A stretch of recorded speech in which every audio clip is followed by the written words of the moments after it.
You cried. So I came. I didn't call for you. Who are you? Your spirit. My spirit.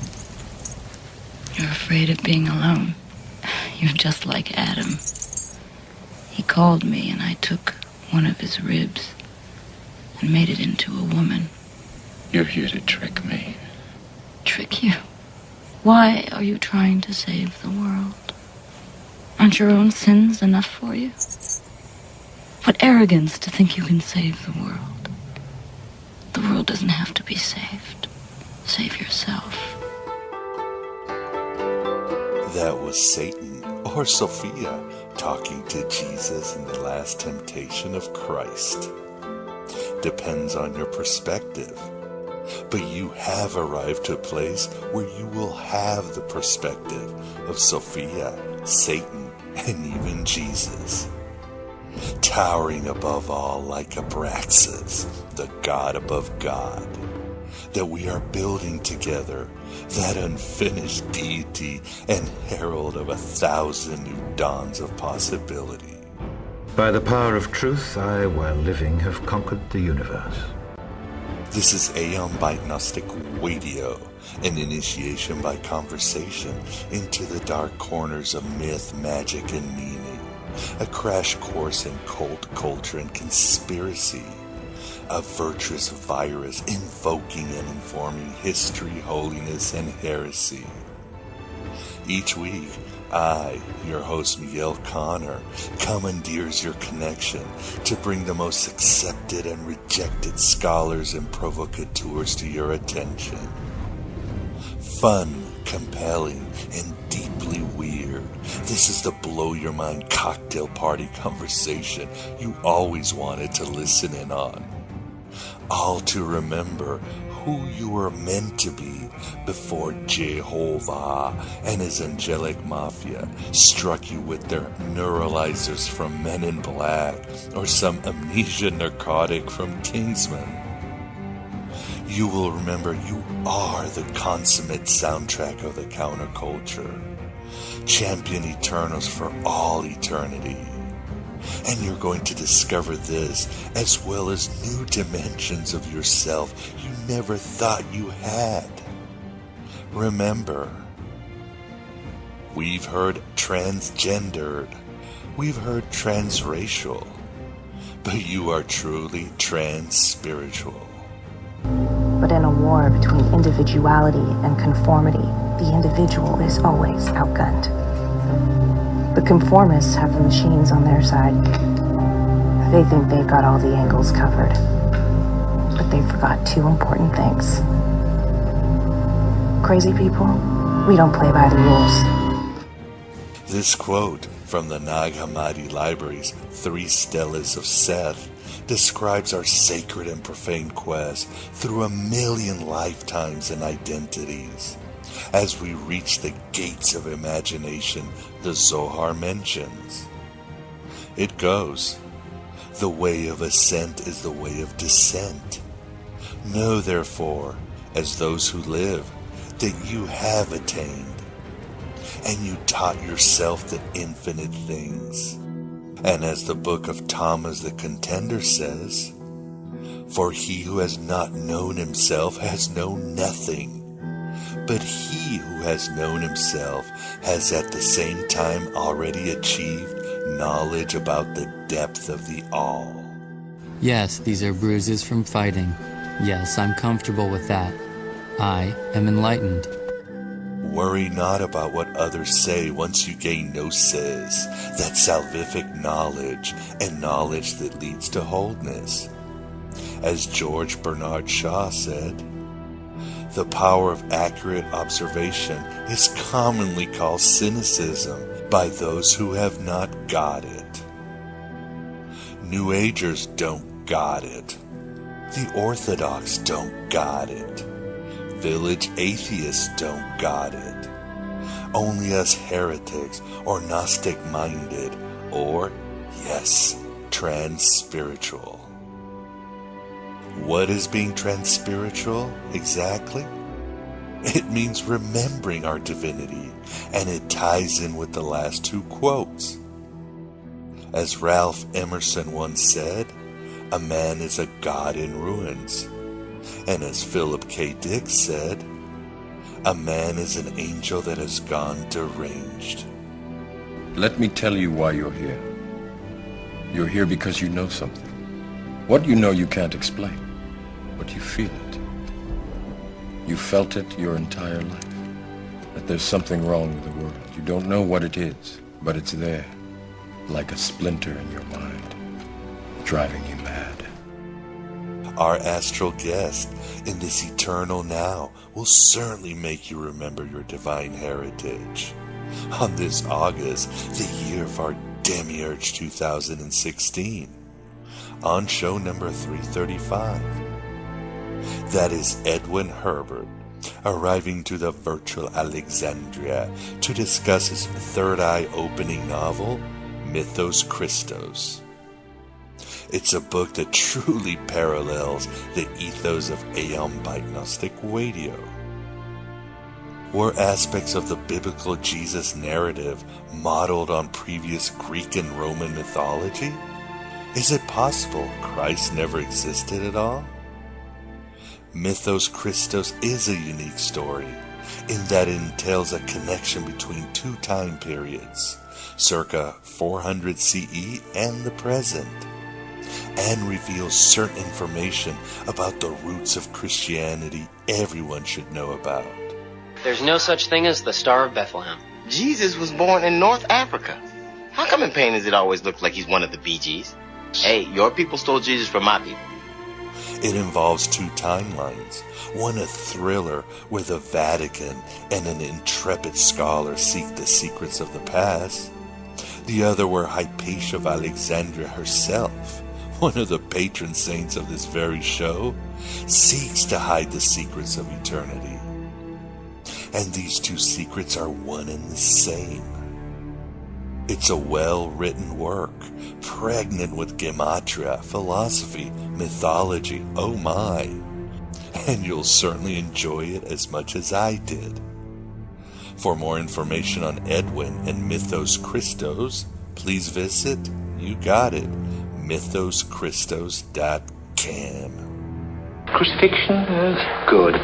Out of the door, line on the left, one cross each. I look forward to seeing Edwin at the Myth Information Conference on October 21st in Milwaukee, where, among many events, we'll get to see Robert Price and Bart Ehrman debate on the historicity of Jesus.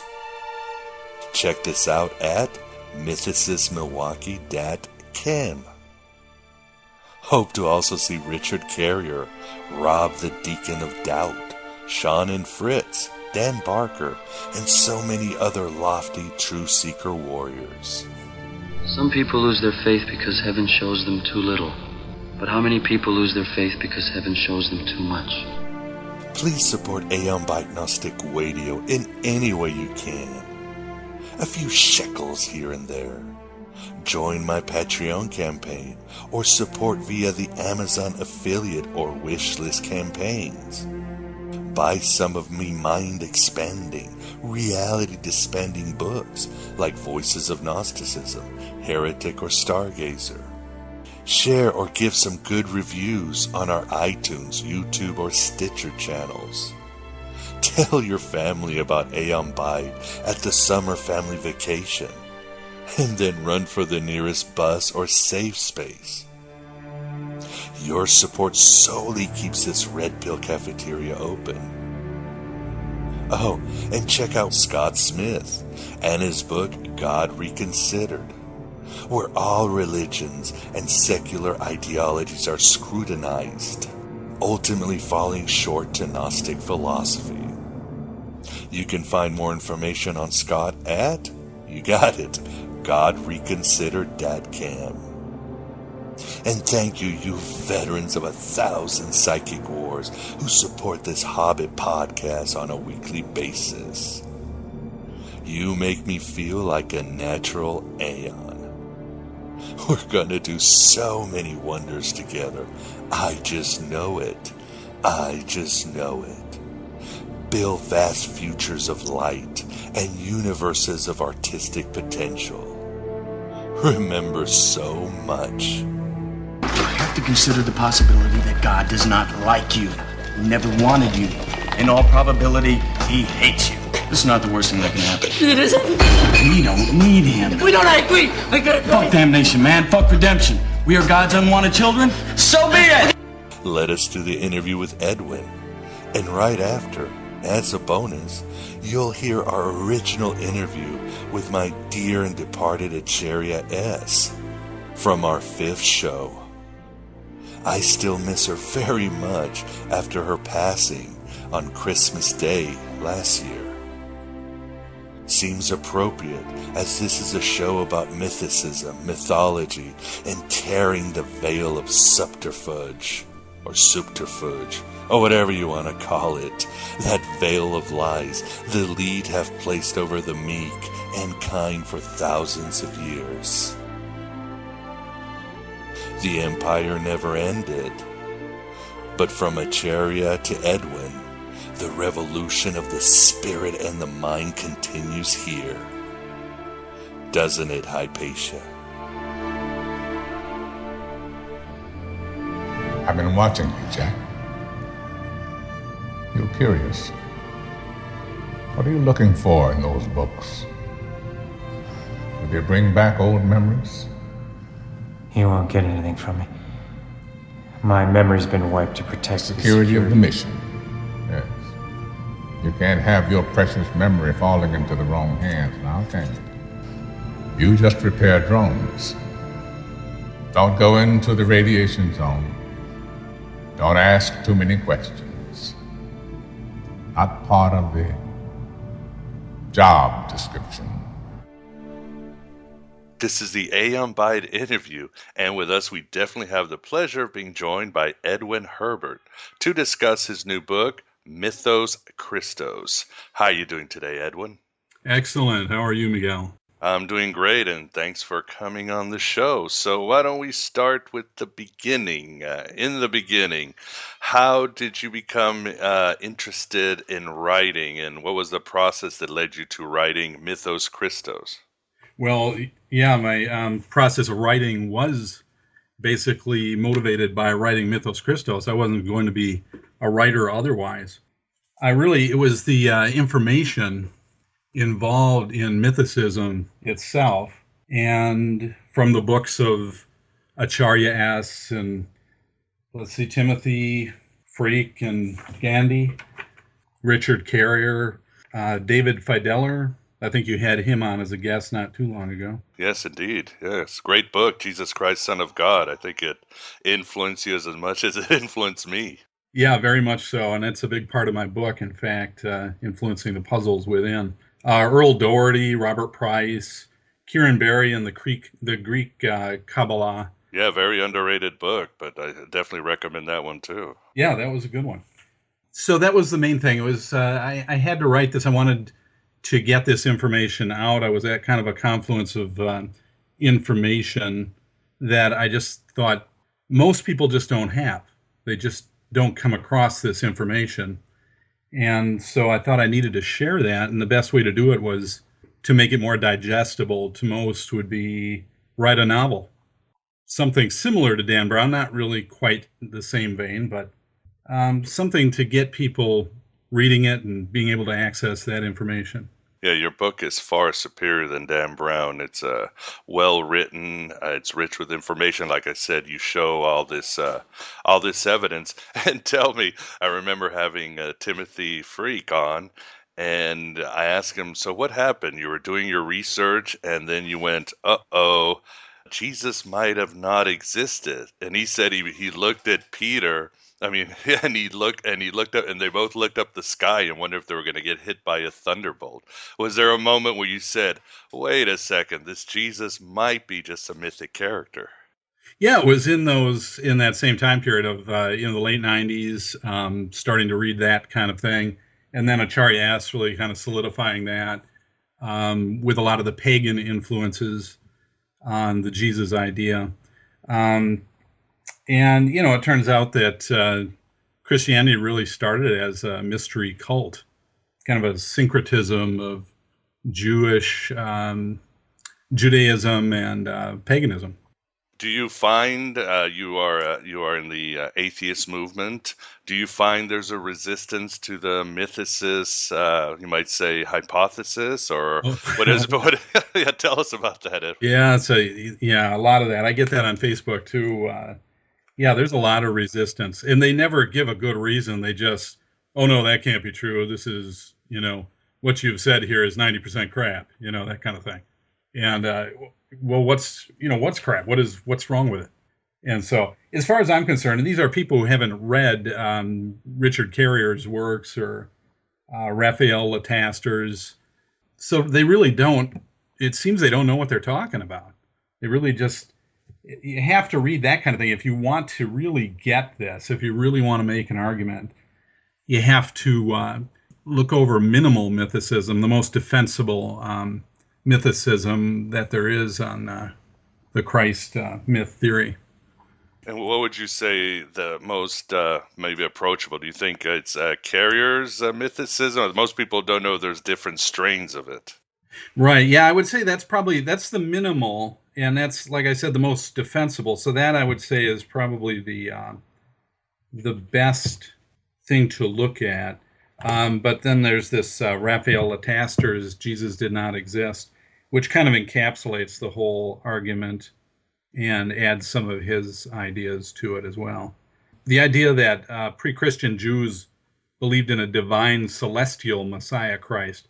Well, people aren't aware of that there was this earlier belief in that, a celestial Jesus, and he's actually named Jesus or Joshua, this archangel, divine figure who actually gets crucified in the heavens, in the lowest heaven. He descends like in the, is it the ascent of Isaiah? Right. It's very much like that.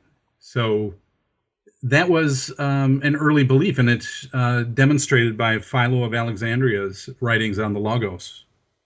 And for example, I am not, I am a mythicist, but it's not my dogma. My main argument is that the mythicist position should be considered and it should be addressed in academia and beyond. Just writing us off as kooks does an injustice, because there is very good scholarship out there on it, from Robert Price, Richard Carrier, Lataster, and so many others. Right, exactly.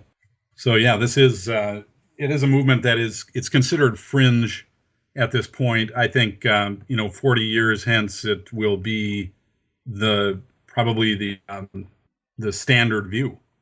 Yeah, just like Hercules or Osiris. Yeah, exactly. Okay, so why don't we talk about Mythos Christos? Could you give us a summary of the book, Edwin? Sure.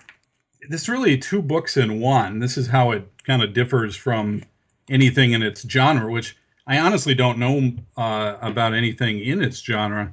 I mentioned Dan Brown, Angels and Demons, Da Vinci Code, but they don't really do any historical parts to them. Nothing that's realistically historical. So this is 2 books in one. Half of it's historical fiction in the past, in around circa 400 CE in Hypatia's time.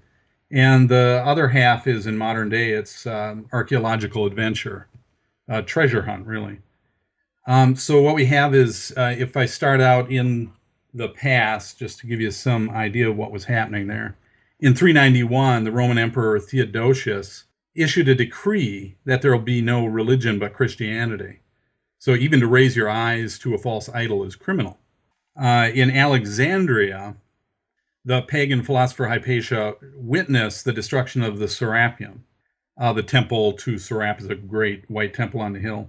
And she wonders if the great Library of Alexandria would suffer a similar fate. So she takes measures to preserve selected manuscripts from the subsequent purges that were going on at the time, especially what the church deemed forbidden knowledge, documents concerning the hidden origins of Christianity, stuff they didn't want getting out to the general public. And so to keep the clergy or the vulgar citizens from discovering her trove of manuscripts, she sets up a series of burials governed by riddles, which must be solved to get to the final cache of manuscripts. And then in 415, she's killed. In reality, she is killed by the archbishop and his minions, at least at the behest of the archbishop. So then we come to modern times, and we have Lex Thomason, who's a paleographer, an interpreter of ancient writing. And he's asked to join the team of Vatican archivists to solve the puzzles, open the doors along the way. But he becomes suspicious of their motives. And so he tries to get away from them. And he ends up going to, Alexandria, and then to Eleusis, where the Eleusinian mysteries. And he goes to Delphi, where there was the Oracle. And all in these underground, going through the tunnels and solving the puzzles and coming across more and more knowledge, mostly about the roots of Christianity. Then they finally go to Heliopolis, Sun City in Egypt, back in Egypt again, which is really just a division of Cairo at this point. And the scene alternates between the two time periods, and there are, assassins and fanatics abounding in these places, both time periods. So that's the general synopsis there. Yes, there's definitely a lot of intrigue and action, again, with a lot of very thought-provoking action. I'd like to talk about Hypatia of Alexandria. As many know, this show, in a way, is dedicated to her.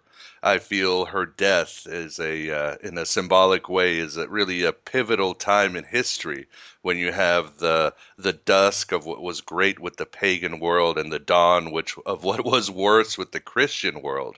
Who is she to you, Edwin? Well, she is the last, candle burning before the Dark Ages occur. So she is someone who promoted free inquiry. Something not at all in line with the clergy or the powers that be at the time. So they were very upset with the types of things she was saying. Archbishop Cyril and his uncle Theophilus before him were both kind of threatened by Hypatia, especially Cyril later, though, because she would actually do orations, public orations in Alexandria. She would garner people from all over the province wanting to listen to her.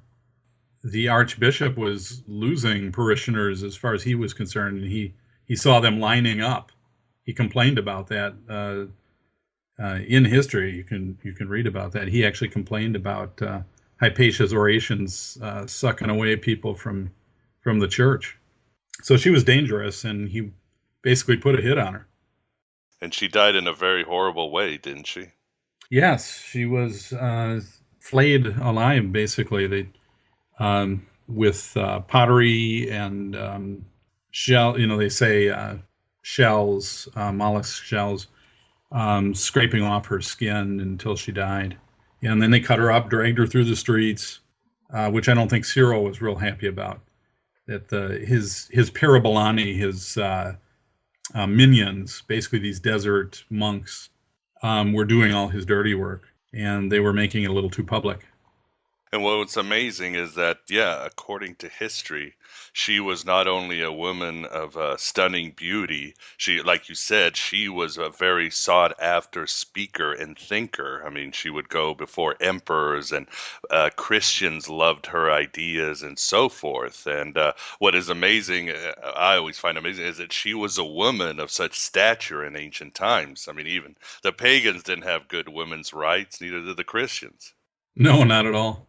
And yet, she would get out there. She was very brave that way, to face something in that time period, and to say the things she was saying. It was, I guess we could say she was sort of asking for it, but I don't want to say that. Certainly, she didn't deserve what she got. No, indeed. Have you ever heard or read Kai Longfellow's Flow Down Like Silver? No, I haven't. It's a very good book. It's a fiction book, and it solely focuses on Hypatia. and it has a lot of it's a very good book, and I certainly recommend it to the readers as I recommend your book. She even has a section where she, and as a young age, meets Augustine of Hippo at an older age, and they have a great conversation and a great relationship. But then he gets older and he gets more jaded, and she becomes more open-minded. So it's a very interesting, much like your book, it's a sort of the shifting of the ages. Oh, that's interesting that was done before. I thought here I was doing doing it first with Augustine and Hypatia having a conversation. Right. Yes. Yes. But it really does make sense. I mean, say what you want about Augustine, he was a brilliant thinker, and he did go through his own evolution. Right. Yes, he did. Yeah. Yeah. He talked about his past when he was young and some of the things he had done, which he wasn't real pleased about. Kind of felt guilty, I think. Yep, the former Gnostic turncoat, as I like to call him sometimes. But yeah, was it Manichaeism? Yeah, he was a Manichaean, and he couldn't. It didn't help him keep it in his pants, so he had to go for Christianity, which offered a better framework for all of his passion. Right. Yeah. Although Manichaeism, I think they were sun worshippers as well. Yeah, yeah. I mean, they were part of that vibe, that whole vibe then. But I think you had the perfects, which that's when you decided you were going to give up all material pursuits, and then you had the heroes, which meant that you could still be part of the religion but do what you want, in the Crowley way. Yeah, yeah. And another thing, your book definitely concentrates a lot on, Edwin, is the concept of Gematria. For the listeners that might not be that familiar with it, could you give us a little exposition?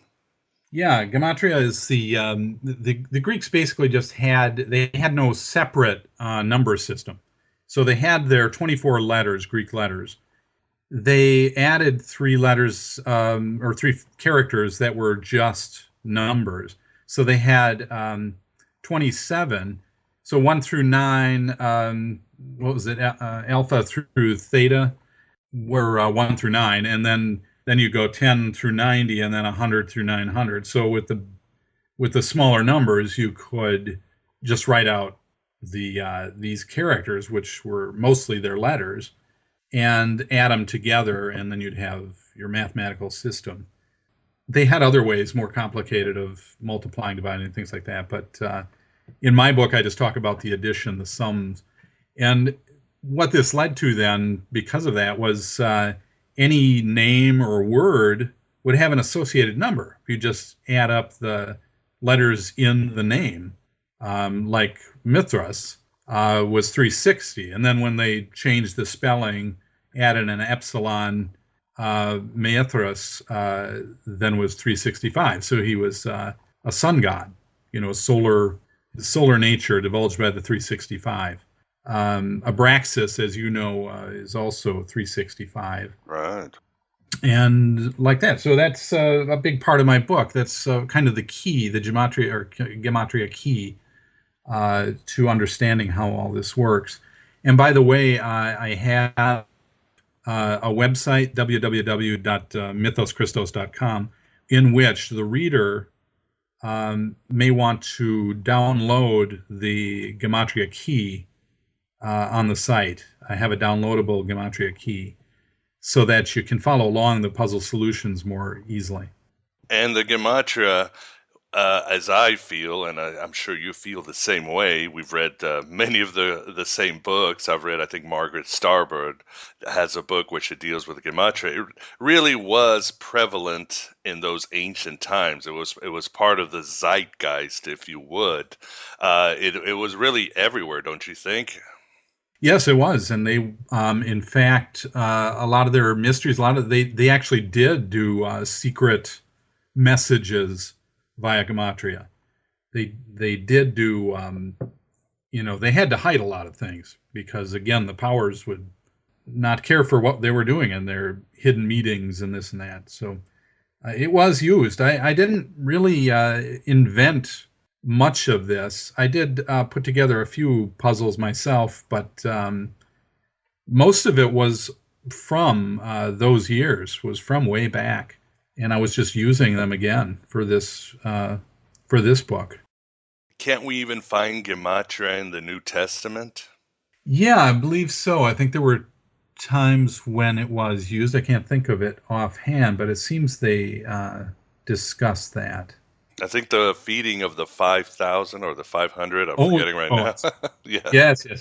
Yeah, that was, in fact, I don't know if you got to that part in my book, but yeah, I have that in the end where they feed the 5,000. That David Fideler came up with some of this, and who he in turn got it from somebody else who wrote it long ago, did a study on that type of thing. And yeah, so the two fish, you divide them up and in a, what is it, 70.7 by 70.7. And 707 is the god Hermes. And so it's a square of life. You'll have to read through it. It's kind of complicated, but dividing the two fish among the 5,000 really was just the area of a square was the 5,000, 70.7 squared. So it's kind of interesting how that worked out.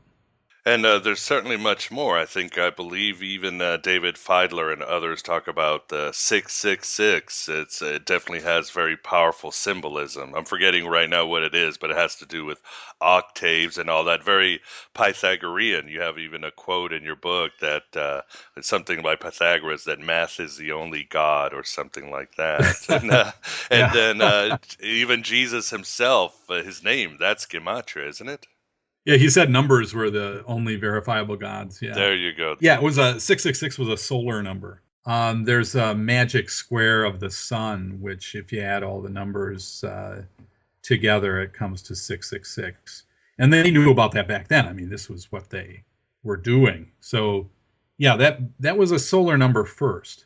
And later it got kind of twisted around, I think, the Emperor Nero's name and the Hebrew gematria or gematria. And that was where we get the 666 associated with, Satan or whatever. And tell us about the name of the Gematria significance of the word Jesus. Yeah, that was the fullness of the Ogdoads. Yeah, that was the 888. When you add the Greek way of spelling Jesus, which is really like IESOUS, that comes to 888, and they find significance in these numbers. And so he was then the fullness of the eights, basically, is what it came down to. They thought of that as perfection. For the listener, too, names like Abraxas, or, as you said, the modified Mithras, or any name that adds up to 365, that's what? That's the full calendar. That's a solar symbol, also a number of perfection. Yeah, a number of days in the year. So it's the year, like Nilos, the god of the Nile, I think also came to 365. Yeah, so it was, but it was considered a solar number because at the time most of them were still thinking the sun is going around the earth, so the sun takes that long to go through its cycle. And the sun is a god, of course. The main god, and that's in those days, very, very important force of nature. Well, like in ours, but we've sort of forgotten it. And I even think the feeding of the fish has a gematria significant. Not the feeding of the fish, the catching of the fish, where he catches, I forget, 153 fish. I think that story is before that with Pythagoras. Yeah, although in Pythagoras they didn't actually mention the number. They didn't say 153, but he did have a story of him guessing how many fish would be caught in the net, and he was right, and then he had him throw the fish back at the end. So I was just going to say I'm not really sure about the 153. That was there was also something to do with a ratio. And by the way, the logos, that word, we talk about it meaning word, the word of God or whatever, but it also meant ratio. And in fact, that was probably an early and more accurate meaning. And that plays a big role in this book too, the ratios of gods. There were associations numerical associations between the gods, mathematical relationships of Zeus and his two sons, Apollo and Hermes. And I demonstrate that in the book. And a lot of that, again, comes from David Feidler's work. And of course, the concept of the logos, and you write about this in your book, was already around. I mean, it was around in Stoicism, or, as you mentioned, Philo, this idea of in Hermetism too, the idea of the divine mind of God, which later became Jesus and got mistranslated into Word, the Word of God. Right. Yeah. Yeah. I guess, we go into some of that in detail in the book as well. Another thing that I loved about your book, you have a scene in which Hypatia herself goes through a mystery rite. Could you tell the listener about this rite and your research on it, since these mystery religions were supposed to be secret? Yeah, that's right. They were supposed to be secret. So this was the Mysteries of Isis, and I have an overseer, Episcopos Thoth. Yeah, puts her through the mystery and initiates her as she's lying there. And of course, you just did an article on entheogens, right? Yeah, podcast, yes. A podcast, yes. And he gives her, various drugs. And I haven't gone over that part, so I don't even remember what drugs they were. But she, opium and whatever, these various things. And she takes them, of course, and then it's all part of getting to that point where you can get past this reality and into a new reality. And so she's initiated into the mysteries of Isis that way and gets union with the goddess. And the actual ritual itself that you go in detail, where'd you get the research for that? I'm assuming you basically have to fill in the gaps. Well, and that's what I was doing. I mean, because the mysteries were secret, we don't have a lot on exactly what happened in the mysteries. All we know is that there were many mystery cults, and Christianity started out as one, and there were mysteries of Isis. We know that. And yet we don't know exactly what took place in these initiations, how it all works. So, I filled in the gap by just reiterating what I did know about it and adding, a little extra fiction to it, make it more interesting. For those who are researchers, especially those who writers who are looking for historical fiction, what is some of the research and challenges you had out there? I mean, I love your descriptions of Alexandria, the culture, what was going on, the politics, the scenery. Obviously, I'm a big Alexandria fanboy myself, but tell us about the research you did to really capture the moment of the 3rd and 4th century. Yeah, I read just a lot of historical books on this subject. Alexandria itself and Hypatia. I had to go through a lot of nonfiction, the dusty tomes of nonfiction. It takes a lot of work to do that, to get through the whole thing, so I can try to make it seem real to the reader. And so most of what I write about there is, in fact, true. The Library of Alexandria and Hypatia, doing her writings and, hanging up the manuscripts over the coal stoves to dry them out, and the types of inks involved and this and that. There's so much. I mean, you can't get too involved when you're writing a novel, but I try to make it as real as possible that way. And that's what any writer would have to do if they're going to write a historical fiction. They have to really look it over, because people who read historical fiction want to know the reality of it as close as you can get to it. They're wanting to learn as well as be entertained. And that's how I am too. I read a lot of historical fiction to do this as well. Stephen Pressfield was one of my favorite as far as historical fiction. He did a lot on Alexander the Great, who Alexandria is named for. Stephen Pressfield, the guy who wrote the Legend of Braggart Vance? Yeah, this is the same guy. Wow. I subscribe to his blog every week. I've read, The War of Art? I had no idea. Oh yeah, yeah, I read that too. In fact, I discussed this with him on, gosh, about 10 years ago, I think, or Wow. pretty long ago. Anyway, it was we were discussing, about the details of this thing. And but yeah, I used to read his historical novels. He has several, and they're very good. I'll definitely have to check him out. I did. That's a very pleasant surprise that I Yeah, found I learned a out. lot about the Greeks in his writings. Yeah. Any other historical fiction books or writers you would recommend for those who want to, get really into it after they read your book, I hope? Well, not as far as Alexandria so much. Michael Curtis Ford does a lot of ancient historical novels on Romans and Greek wars and this and that. So you kind of get a better feel for it, how to write in their way and how to speak for them, because you have to kind of change things up if you want to make it sound authentic, even in dialogue. They can't just have a conversation like you and I are. They have to speak a little differently. Moving to the present of your novel, I noticed, for example, that the main character Lex is, he has similarities to you, and I always say all fiction is autobiographical. He's from southern Wisconsin, was close to his grandfather, who was a free thinker, and all of that stuff. So maybe tell us a little bit about the main character Lex.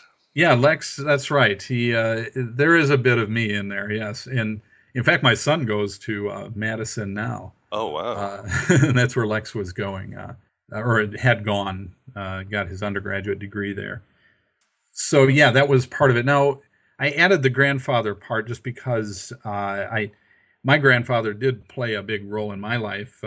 He was a hardcore atheist, and in the summers we would play a lot of chess together, and he would go on about these things. And he gave me the book The Age of Reason by Thomas Paine, and so I read that, and that kind of got me started out on a quest early in the 1970s, trying to discover this. And I had, my mom was religious, and she made sure I was confirmed Lutheran, which never really did confirm properly. It didn't take. Tell us a bit about the villain himself, or more or less who is the villain? The very, enigmatic Sir Stephanos. Yes, Sir Stephanos, the crown, The words I use for some of these people, too. I mean, when I made up their names, I did it so that they mean something in Greek. Stephanos was the crown, and his name was Basilio Regulus, in reality there. And both names which mean king. So he is the head of the archives in the Vatican, but he's also the secret grand paladin of the Knights of St. George, who were a group of assassins, and they would do the dirty work for the Vatican. Now, did I make that up? Well, yeah, completely. The Vatican is known, however, to have ties to the mafia. A lot of people don't know that. They really did have, and do have, ties to the mafia, and a lot of it had to do with money laundering. Did they have a group of assassins? Well, I don't know. Probably not, but I wanted to add that. It makes it more fun. And you have a very dangerous arch-villain then. Unbeknownst to Lex, he is just helping Lex out as the head of the archives, and Lex didn't know who he was at first. He's always undercover, this guy, until the end. He discovers his identity and again tries to get away, but never manages to escape the Vatican. And of course, you have the two forces: those who want to keep the status quo, and those who want to find out the truth that is hidden by the wonderful Hypatia of Alexandria. And this is the journey, isn't it, Edwin? It really is. This is a war between the truth and the religious nonsense that goes on. The status quo, they want to keep it as is. They don't want the truth to come out, and so it's a battle. And Lex is trying to preserve the truth, and Basilio Regulus, as he seems to be on Lex's side, and yet then he kind of turns and creates more trouble. I don't want to give away the ending then. No, we can't do that. It's always hard doing fiction interviews, because in nonfiction you're supposed to give away the ending at the beginning of the interview. This is my thesis, and this is how I argue. With fiction, you got to dance around these things. But definitely recommend it to the reader. It's a very good read. And as of yourself, Edwin, I was thinking, you've done all this research. You've basically walked with these people and these ideas back in history, as I've done and other writers have done. Is there any god or cult or movement that you find yourself attracted to? I mean, even if it was something like, I could really dress up in these clothes and hang out with these people in a temple and do these really cool rituals. Any of those that you really are fond of? I hadn't thought about that. I guess it would be fun to, if you were going to go back to any particular time, Alexandria at the time of Hypatia would certainly have been one of them, or even when they had, and it's not so much the religious part of it, it's more just the cultural aspect to it. And, the early Ptolemies who actually built the lighthouse of Alexandria, which features prominently in my book, symbolically as the light of reason and also physically, where they actually go in the book. And the Library of Alexandria, if you can imagine, the building of that and the acquisition of the manuscripts and documents from all over the world, all over the known world at that time, just what was in there. I'm more interested in that, I guess. The cults, would it be fun to kind of be in on some of the secret mystery rites? Sure, it would be interesting to see what they did. Probably a lot of drugs involved. That would be interesting in itself. A nice party. Yeah, exactly. And of course, it should be mentioned, and because I see a lot of memes and misinformation on forums, but people always have this trope that the Christians completely destroyed the Library of Alexandria, but that's not really what happened. No, there were several destructions that went on. One was during Julius Caesar's time, but that was a ship that had come into the harbor that bore a lot of new manuscripts and scrolls for the library, and that burned. I don't know that the library itself burned at all during Julius Caesar's time. And even if part of it did, the thing was a massive structure. You couldn't just take out the whole thing. And so I think, so there was some destruction at that point. How much, we don't know. And then there was this time with the Christians and how much they took out after Hypatia was killed. We really don't know that either. I think they were trying to do some purging, trying to get rid of some things they didn't think people should be privy to. And then later it still existed even during after Islam came along. So here we're in the 7th century, and there were certain caliphs, I guess, that came to Alexandria and said something about if it's not the Quran, it's not worth having. And so they ended up destroying some of it then. So apparently it wasn't all destroyed at any one time, as far as I know.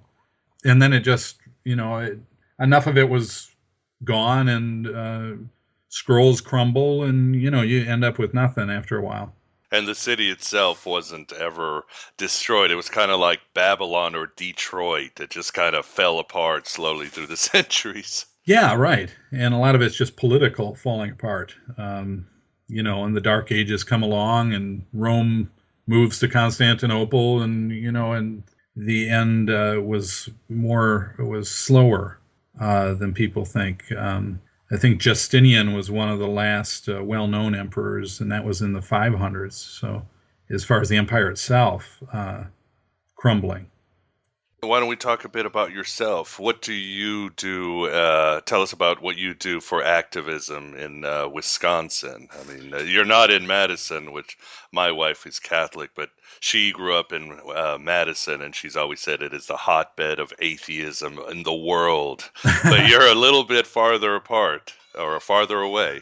Yeah, that's true. I'm in on the southwestern side of in the La Crosse area, and I'm a head of a Freethought society here. Relatively small. We used to do articles in the paper. It was one of the few newspapers that would actually allow freethinkers to, have a regular column in the paper. And so we had a monthly column, which of course it was ours, and then 2 weeks later would be the theistic perspective, because of course they have to try to oppose us no matter what. And so we would just talk about various things, the promotion of science and skepticism, the separation of church and state.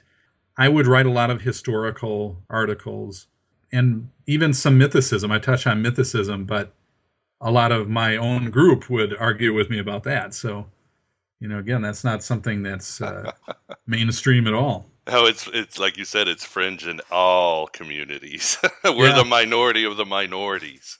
Yeah, but now my group is just mostly I hate to say it, but it's mostly a social organization. We get together now and then, and we still try to uphold all these things, but it's harder now. The newspaper discontinued our articles after about 6 years of doing those.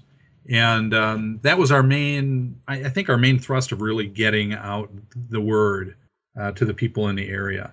And I noticed Mythicist Milwaukee even using some of those articles later, which was kind of interesting and flattering. And so this segues to Mythicist Milwaukee.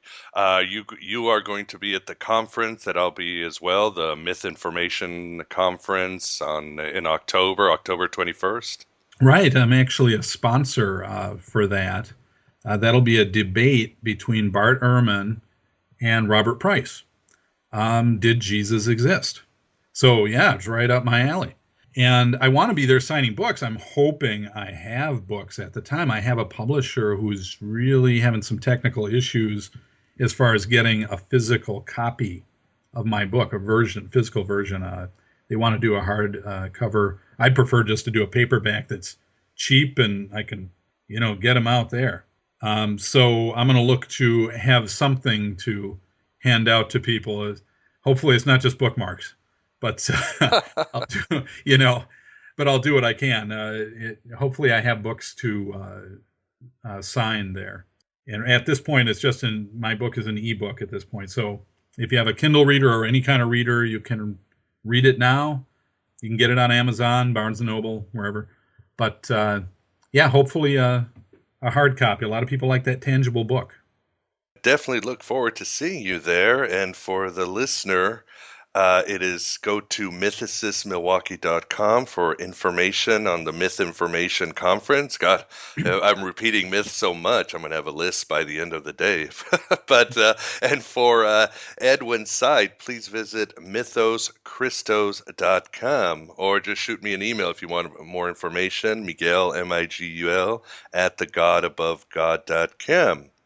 But I think that's all the time we have today. I'd like to thank you very much, Edwin, for coming on Aeon by Gnostic Radio and talking about your great book, Mythos Christos. Oh, you're welcome. It's my pleasure.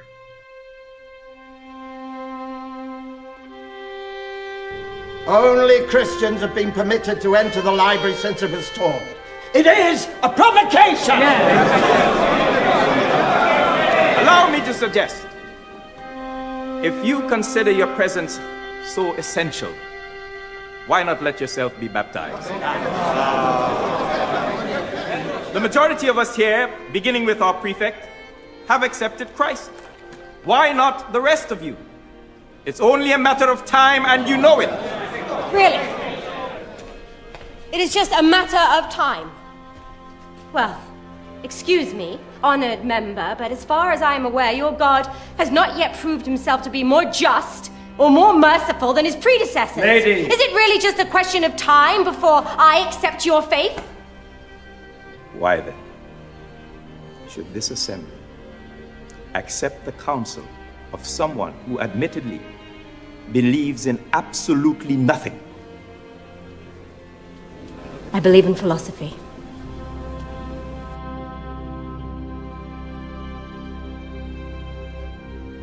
All right, we've got Acharya S, my favorite freethinker and author of The Christ Conspiracy and Sons of God. How are you doing today? Hey, nice to be with you here. Thanks for joining us. Thank you very much. So obviously, because of the show, my first question, which I'm sure won't surprise you, is who were the Gnostics and what are the origins of Gnosticism? Well, the Gnostics are a really great place to start because it is my contention that they are the original so-called Christians. In fact, that Gnosticism precedes the Christian era, even though in the current mainstream history books we have the idea that Orthodox Christians came first, and the Gnostics were heretical kind of weirdos who changed all the story into this very strange belief. This is what you read.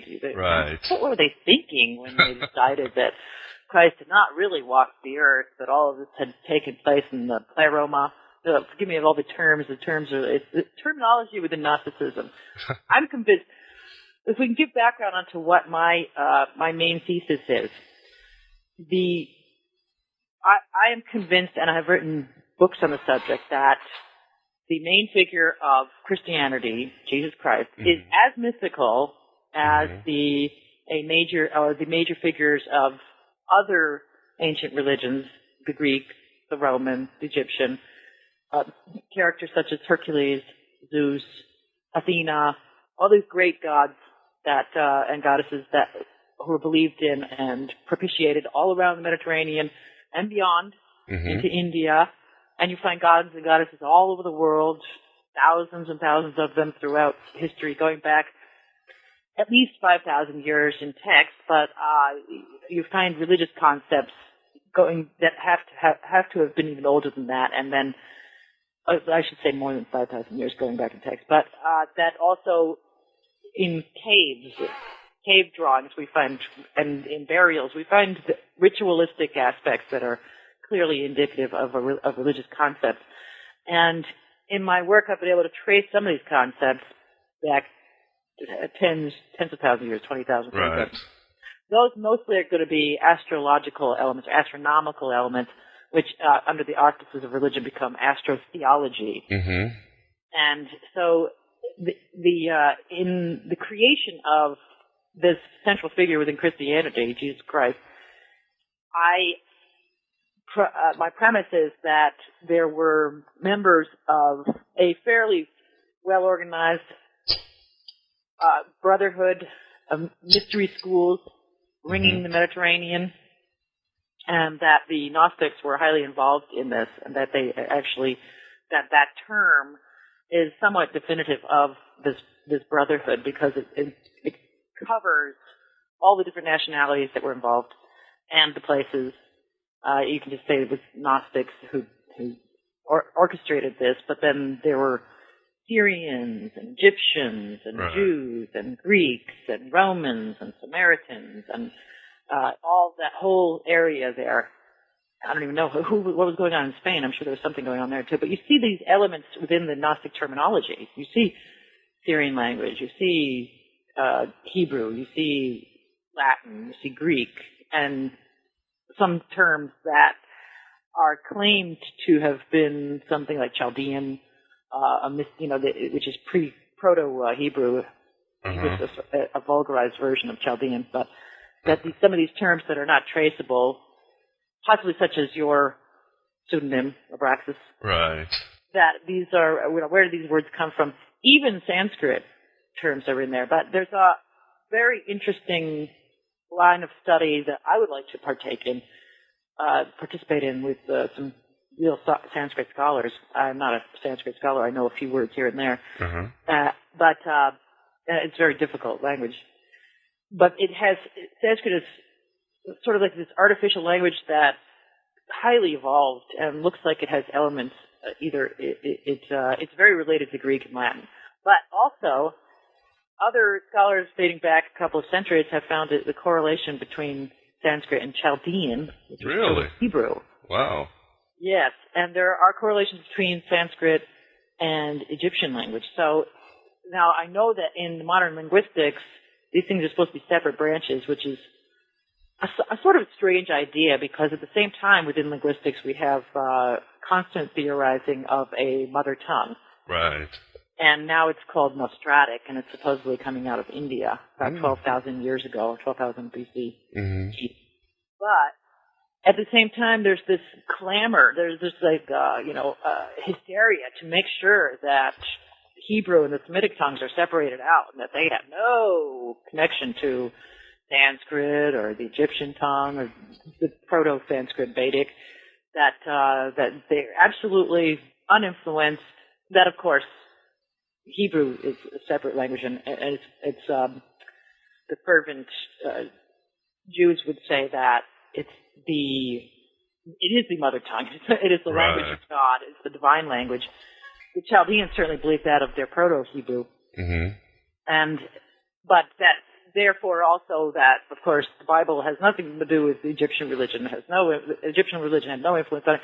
We're supposed to believe that there was no influence on this small tribe in the middle of, they're sandwiched in between Babylon and Egypt, which are these two fabulous civilizations that went on for hundreds of years and had an Egyptian thousands of years, and Babylon even in some phases was very old, that it had these awesome buildings, and the civilization was highly advanced. It had schools and libraries and universities, and yet there was no influence at all. No. That all of these concepts came out of the sky like a thunderbolt, blew the heads off the prophets, and they spewed forth.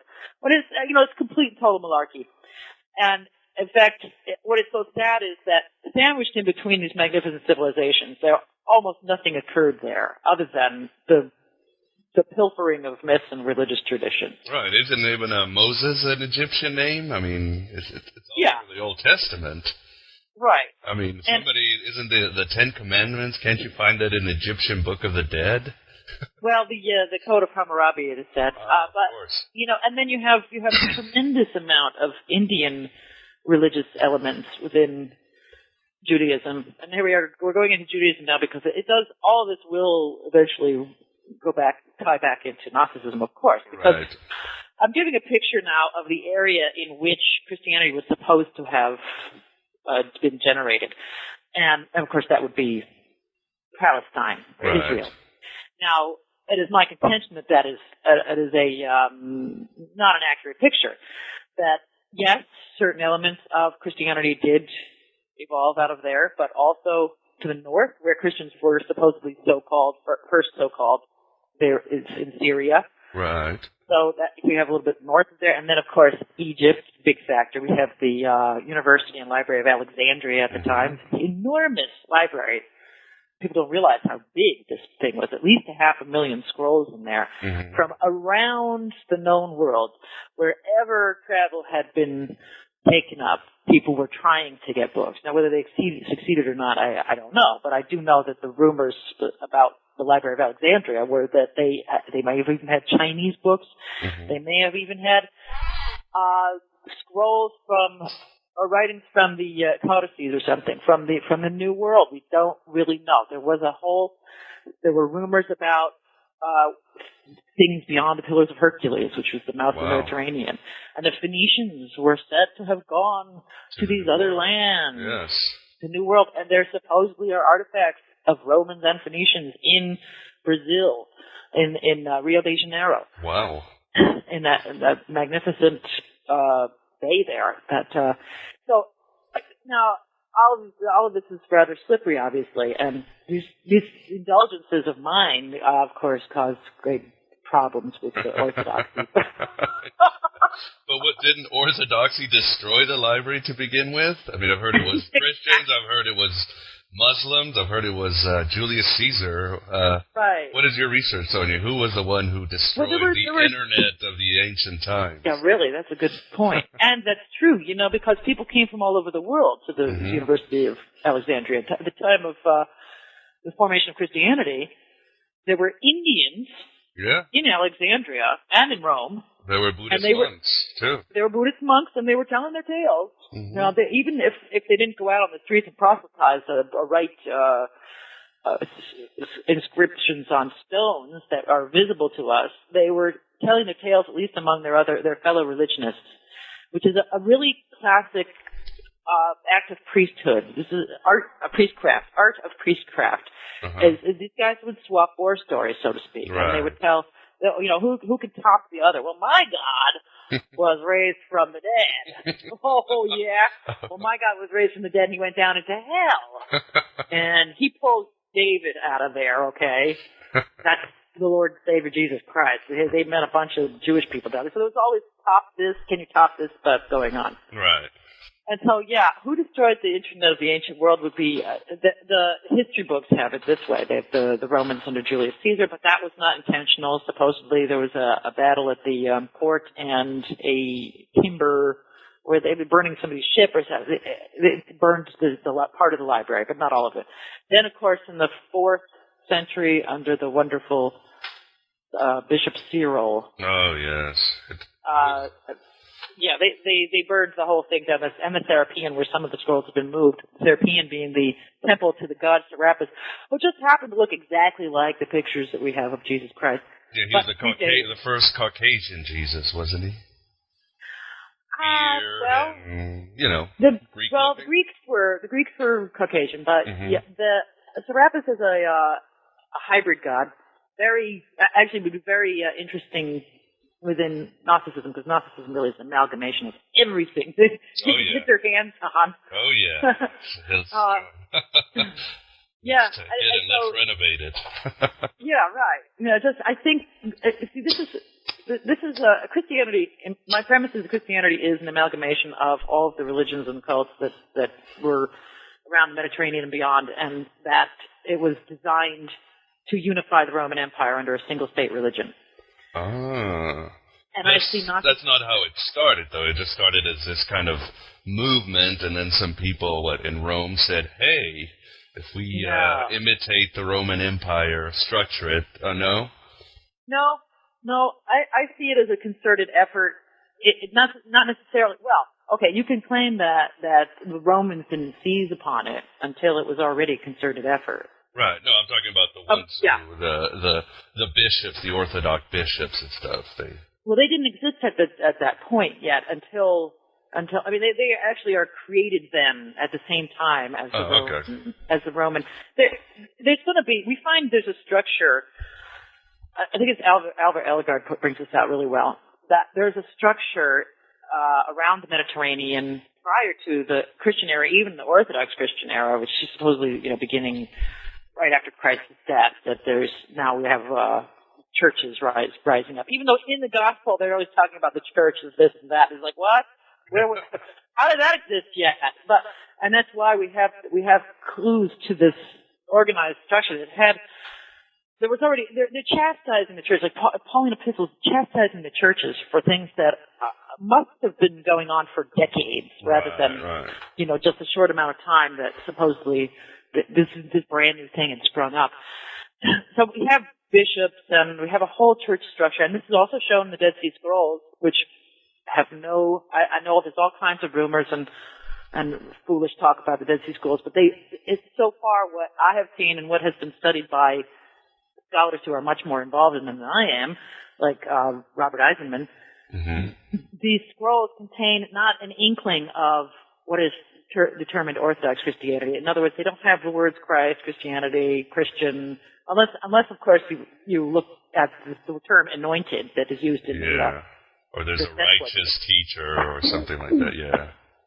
Well, sure, but that could be just about anybody, and that in fact it is also a premise of mine that faction of the Brotherhood that is found in there, and there are several. It's not just one, but the Zadokites in particular are found in the Dead Sea Scrolls.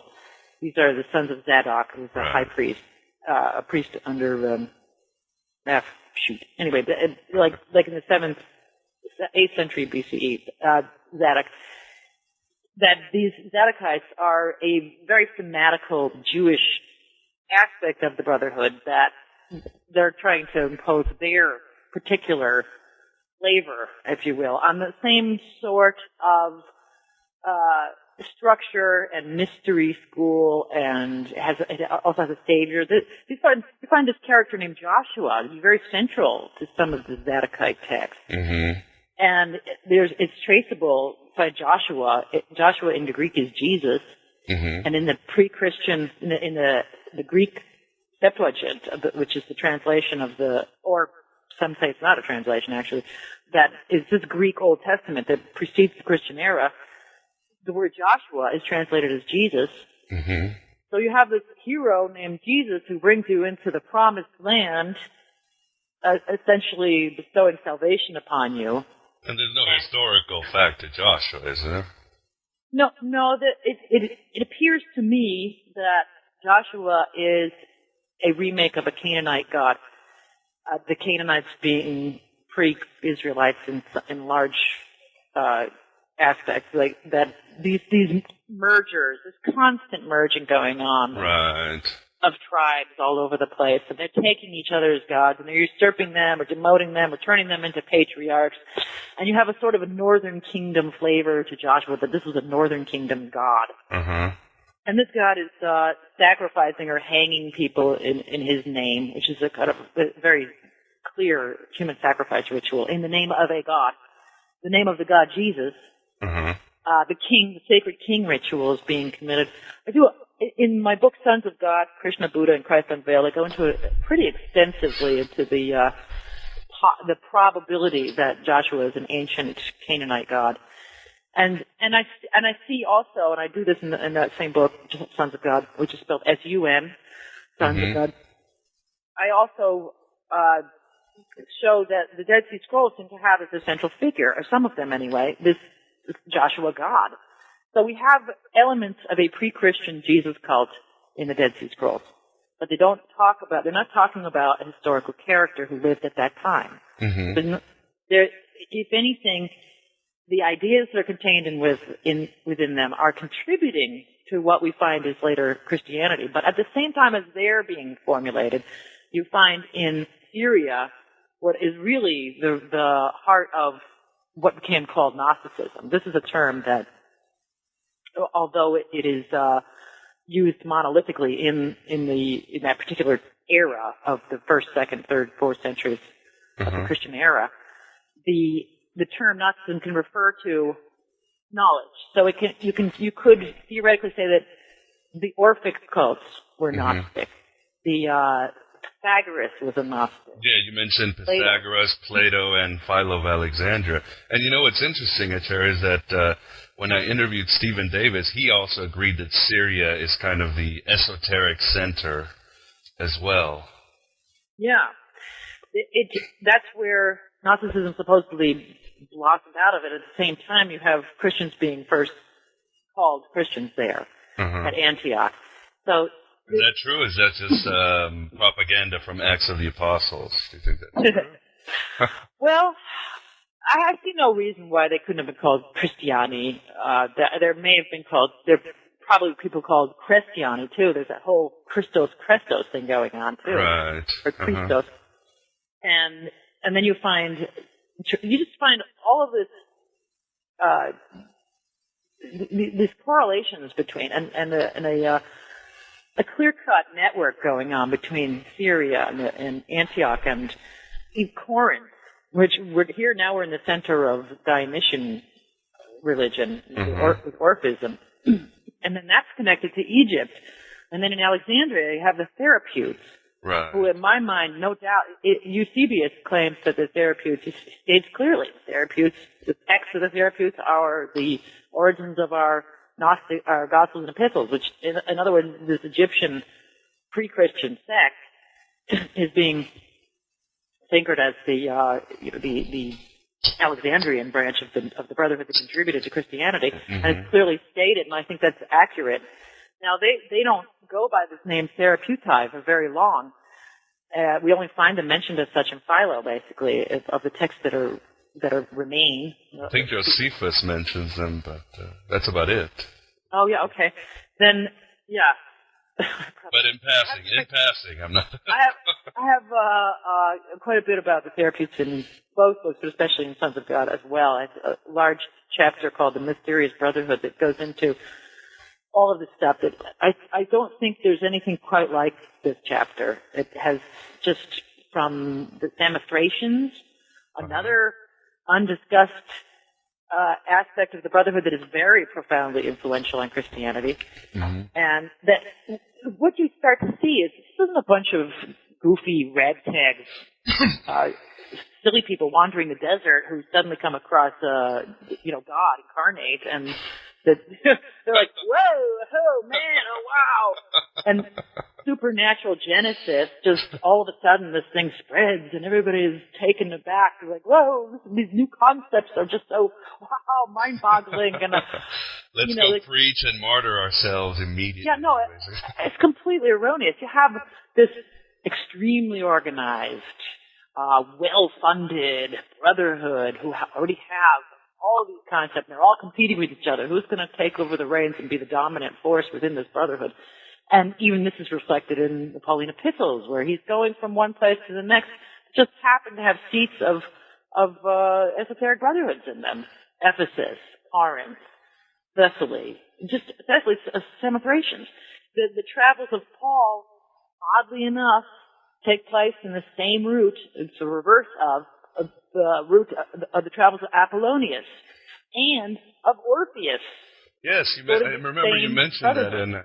You mentioned that I remember seeing an interview where you mentioned that. So basically, are you saying that these characters are fictional and they're writing down, or these were actually historical people running around this kind of map? Well, Orpheus is fairly well understood to be an amalgamation of characters, of gods and proselytizers of the Orphic religion. Right. And this is something that I don't think many people realize, that in the ancient world and even in modern times, people would take on the name of the god that they were proselytizing. Oh, you would have maybe you would have priest of Apollo, and then they'd start calling him priest Apollo. This is obviously we're speaking in English, but this is a similar sort of development. Uh-huh. And then they would just be Apollo. And then all of a sudden you have a story of Apollo was wandering around in this town, and he said this and that. And this happened certainly with the Orphics. They took on the name of Orpheus. And that also with Quetzalcoatl in Mexico. There were even Viracocha in Peru. There are always stories of some person proselytizing. This happened in the modern era. It's clearly accepted within the Orthodox scholarship that in Japan, a place called Shingo, Japan, in the 16th century, a priest showed up with his brother and was proselytizing the name of Jesus. And now the story is that Jesus and his brother were in Japan. Oh, so, wow. If you have a confounding of languages going on, and you have somebody from a foreign country coming in with tall tales, you get people saying, "Well, Jesus was here," but in fact, it was a priest of Jesus. So this is quite common, apparently, in the ancient world. That there was a pilgrimage going on around these various seats of the Brotherhood, and I call it the Brotherhood, but it was a sort of a begrudging kind of network in the sense that these things were established independently, obviously, over the centuries of different cultures, and they became strongholds such that they had to give in to each other and say, well, all right, let's just work with them. We're not going to fight and try to destroy them. But they did constantly compete with each other as well. They were cooperating and competitive, but they would have a sort of like Pythagoras made a pilgrimage to some of these seats, and then his followers would follow in his footsteps. And this would be kind of a tradition for them to say, like today, go to Mecca if you're Muslim. Then we would go follow in the footsteps of. And they probably call themselves Pythagoras. Well, they may have. I don't know too many stories that go into like Orpheus. Is clear that he supposedly existed over a period of generations, so we know. Can separate that out. Same thing with Hermes Trismegistus in the Egyptian mythological. Gnostic, Hermetic. Yeah, actually, I have met a lot of Jesuses, but they're usually Busboys are work on my car. Oh, bad joke. Bad joke. Okay, I guess it's different. Well, that would confuse you, though. That might be why in English you don't meet a lot of people who are named Jesus. Just Jesus. Yeah, the other cultures, I mean, if a person, an English speaker, native English speaker would call himself Jesus, people would get really upset. Right, but you meet a lot of Mohammeds and you meet a lot of Jesus. Yeah, it's no big right. deal. It's okay in their language, but if I were to say, well, my name is Jesus, the people would freak out. They wouldn't call me that. They would say, well, I'm going to find another name for you because I just can't call you Jesus. Right. And then we have all kinds of Jesuses in the loony bin. Streets saying they are Jesus. Yeah. That doesn't help. But, and there were probably back then people like that too. And there were loads of Joshuas. And at the time, the name Jesus was very common. We have 20 of them in Josephus, and that's not even counting the bogus one in the Testimonium Flavianum. But, so yeah, we have I think that it is quite likely that that character Paul is not one real person. Okay. I think that that he's an amalgamation of real people and gods, whereas I think that Christ is like mainly gods. There were people who said they're the sayings of Jesus. But here's an interesting fact that keeps getting overlooked. There were already sayings of Jesus before the Christian era. There were texts, the wisdom of Jesus. This is actually in the Catholic Bible.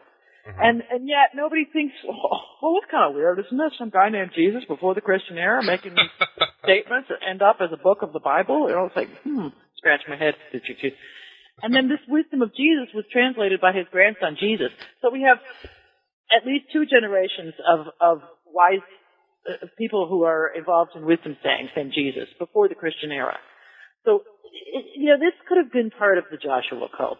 That these people were saying, and Jesus said this and that, and it wasn't really a guy named Jesus, it was the Savior. The word Jesus means the Savior. Right. So the Savior says this and that. Okay, let's write it down. Maybe they're on mushrooms. I don't know. Maybe they're in a trance. The mystery schools were designed for was to get to divine knowledge. Right. To get it out of the ethers, to pull it out of the hat. And so you take mushrooms, or you go through some sort of ordeal, maybe a big blinding light, sleep deprivation, dancing, drinking alcohol, right, even having sex. We know they cavorted. So, and then you reach a transcendental state, and you start saying, wow, blessed are the poor at heart. Write that one down. The Savior said, blessed are the poor at heart. So you have kind of a nucleus of sayings.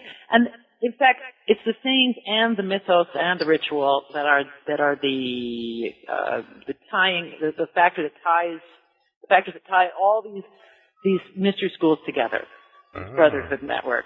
They're passing back. I've got this saying. Well, I can top that. Here's my saying. And then they're passing this all along between themselves. And they have a cast of characters developing. And in Gnosticism, you can see that it's becoming increasingly Judaized.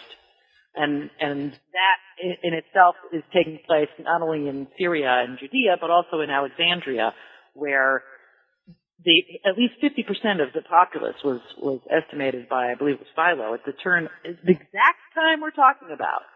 Exactly. 50% of the populace in Alexandria, which is a big university town with the largest library in the known world. Excluding China, we don't know what was going on there, but we do have an inkling. But in the known world that we're talking about, we have Alexandria, huge library, and 50% of the population is Jewish, Hebrew, Israelite, Samaritan, that kind of Semitic flavor. And so, and within that 50%, you have these competing entities, these ethnicities. The Hebrew is different from the Jewish, the Judaic, the tribe of Judah.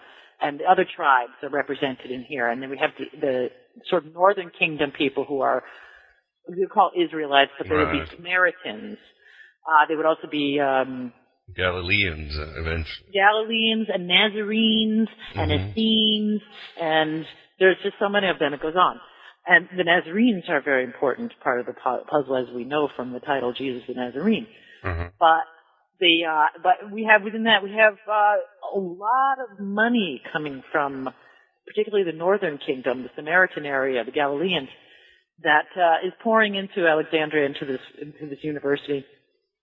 See, the genesis of Christianity is so supernatural, even to the part where these poor doofuses wearing their raggedy, dirty cloaks from backwater who speak nothing but Aramaic, and they don't know Greek.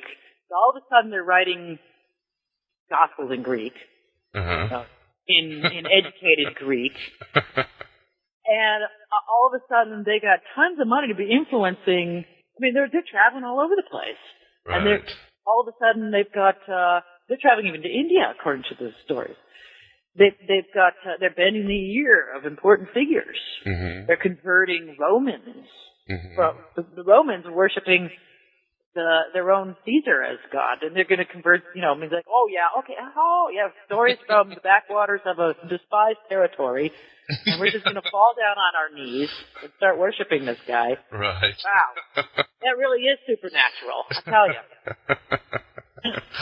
The fact remains that if you study religion inside and out over a period of decades, well, you spend decades studying it, as I have done, and it sounds like you have done as well, but a period of millennia, studying the religions as they develop over a period of millennia, you can see that it takes a concerted effort.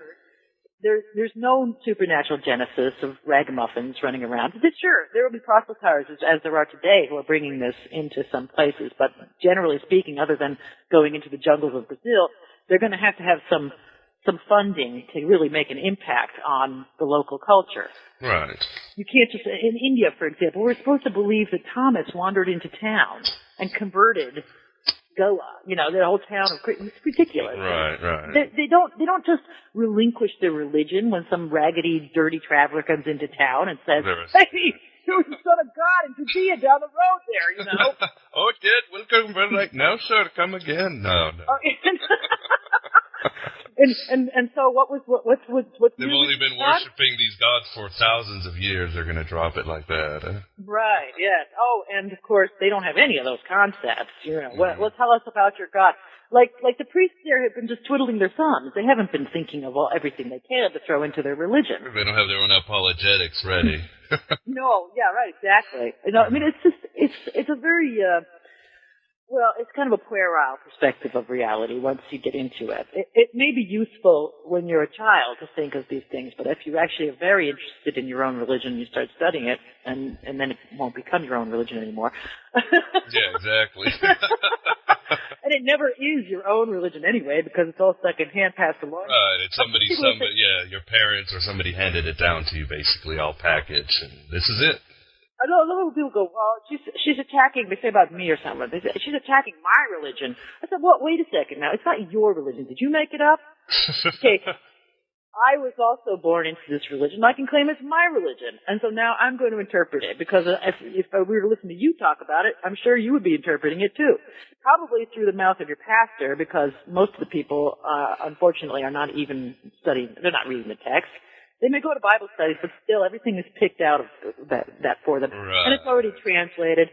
And the preacher, the pastor, is not going to be sitting there going, well, in the ancient Greek, this is what it really meant. Right. So they're going to be talking about things or showing you the latest archaeological finds that shows you David never existed or something like that. They're going to be showing we found the Ark of Noah. Oh, yes, yeah. Here, see, we've got these pictures on Mount Ararat, and that proves that the whole truth, the story is true, even though those pictures look like rocks to me. I don't know. Wow, what a strange anomaly. There are rocks on top of a mountain. What are they talking about? They supposedly found a piece of wood. Well, okay, a piece of wood. I don't know. Where does a piece of wood come from? I suppose. But even if you find a ship shape on there, and I don't think there's one up that high. But unless there was a lot of water, never raised up. but and then we do find there certainly was flooding on the planet, especially the end of the at the end of the Ice Age, right? 12,000 years ago and more. It depends on where you are. But we find that ships were, even in the Viking religion, for example, ships were actually built. They were funeral ships of rocks. And so you have these ship shapes on mountainsides or hillsides. It's like the finding an ark on the side of a hill is not that extraordinary. Just like the other name for the other meaning of the word ark, as in the Ark of the Covenant, which was also kind of a ship shape. In Egyptian religion, gods were frequently carried around in arks. That's what you carried them in. And they do that to this day in processions in Tibet and India. So the Ark of the Covenant is really not anything unusual, and it's not special or unique or full of magical powers any more than any of the other arks of all the other gods. And in fact, it's my premise, it's my suggestion that if the reason why you would die if you looked inside the ark is because you'd find nothing but an idol of the god in there, and the priest would then kill you. You just looked in the sacred, holy, box of nothing. So it's not like Indiana Jones, huh? No. I know there's all kinds of. People publishing books and like, oh, the great electrical machine that. You just take this stuff, run with it literally. Now it's become a Star Wars kind of thing where aliens buzzing about and they have this. And no, I don't see the evidence for that. I see the evidence for myth-making, tall tales being told, which might bring us into another subject you wanted to discuss, which was the concept of myth being something that's not just dismissed.